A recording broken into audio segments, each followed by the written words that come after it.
1991-ci ilin oktyabrında İtaliya və Avstriya sərhədindəki buzlaqlardan birində iki turist insan cəsədi tapır. Polis tapıntı ilə maraqlanır, amma demək olar ki, dərhal arxeoloqlara ehtiyacı olduğu aydın olur. Məlum olur ki, tapıntı qədim bir mumya idi. Sonrakı tədqiqatlarla itmiş parçalar tapılır, puzzle tamamlanmış olur. Belə ki, cəsəd eramızdan əvvəl 3300-cü ildə vəfat etmiş bir insana aid idi və Avropada indiyə qədər tapılan ən qədim mumya olduğu ortaya çıxır. Tapıntı dərhal alimlərin diqqətini çəkir. Buna oxşar hadisə sadəcə bir dəfə yaşanmışdı. Bundan əvvəl bir neçə dəfə yalnız heyvanların cəsədləri tapılmışdı ki, onlar da əsasən mamutlar idi. Tapıntının vaxtında aşkarlanması əslində uğurlu hadisə idi. Çünki min illər boyu cəsəd buzlaqlarının altında qaldığı üçün bütövlüyünü qoruya bilmişdi. Xüsusən mamut cəsədlərinin temperaturunun artması ilə toxumalarında ciddi şəkildə korlanma hallarının olması ilə bağlı faktların mövcudluğunu nəzərə alsaq. Hətta ilkin çürümə prosesləri tapıntının elmi dəyərini əhəmiyyətli dərəcədə azalda bilər. Mumyanın hansı ölkəyə məxsusluğu dərhal məlum olmadı. Cəsədi Etsal vadisi bölgəsində iki alman turist tapmışdı. Burada isə qar İtaliya ilə Avstriya arasındakı sərhədi izləməyə çətinləşdirirdi. 1991-ci ilin sentyabrın 19-da Etsi Avstriyaya aparılır. Yanvarın 2-sində cəsədin İtaliya məxsus Cənubi Tirolda tapıldığı məlum olur. Buna rəğmən İtalyanlar Avstriyalı həmkarlarına Innsbruck Universitetində tədqiqatlarını davam etdirməyə icazə verdilər.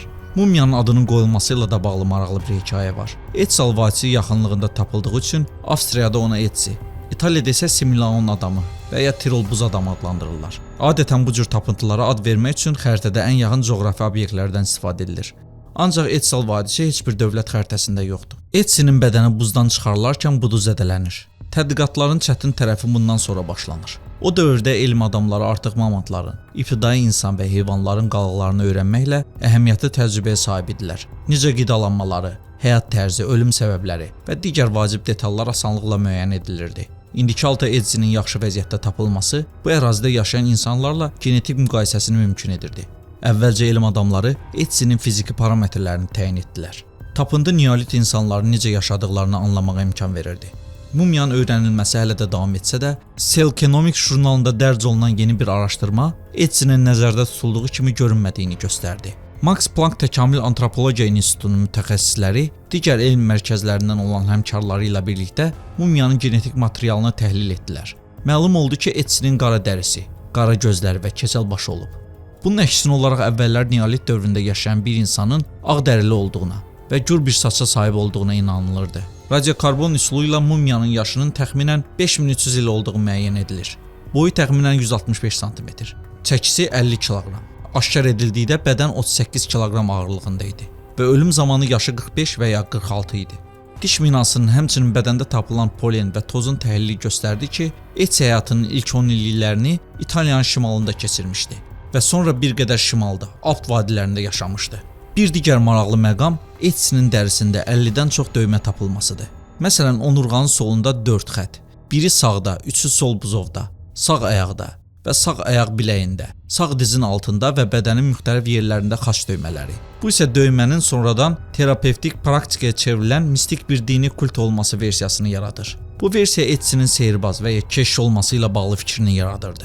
Lakin o şaman da ola bilərdi. Onun üzərində tapılan amulet, eləcə də həmin ərazidə tapılan ziyarətgahların izləri buna sübutdur. Bundan əlavə döymələr cənazə mərasimi ilə də əlaqəli ola bilərdi. Alimlər Etsinin həzm orqanlarını araşdıraraq onun nə ilə qidalandığını müəyyən etmişdilər. Onun qida rasionunda həm ot, həm də bitkilər var idi. Bağırsaqlarda kəpək, meyvə, kök izləri, maral və kükürdün əzələ toxunmasının qalıqları tapıldı. Məlum olub ki, Etsi son dəfə ölümündən təxminən 8 saat əvvəl qidalanmışdı. Alimlər onun bağırsaqlarında Vlasoglav adlı bir parazit də tapmışdılar. Buradan onlar Etsinin artrit keçirdiyini ehtimal etdilər. Etsinin saçlarında yüksək miqdarda qurğuşun və mis aşkar edilmişdi. Bu mis istehsalı ilə əlaqəli ola biləcəyi deməkdir.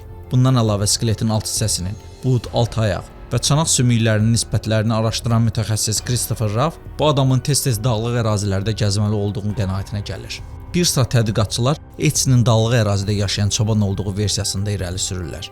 Etsinin ölüm səbəbləri ilə bağlı bir sıra versiyalar irəli sürülüb. Donub ölə bilərdi, amma cəsədin əlində bıçaq tapılıb. Ona görə də qətl versiyası üzərində daha çox dayanılıb.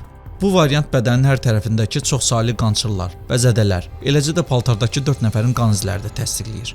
Etsinin qanından əlavə 2 naməlum şəxsin qanı oxlarda, digərin qanı isə papaqda tapılmışdı. 2001-ci ildə mumiyanın çiynində bir ox izi də tapılır. Etsinin tapılması bundan sonraki tapıntılar üçün mühüm mənbə rolunu oynayır. Növbəti videonun sonu.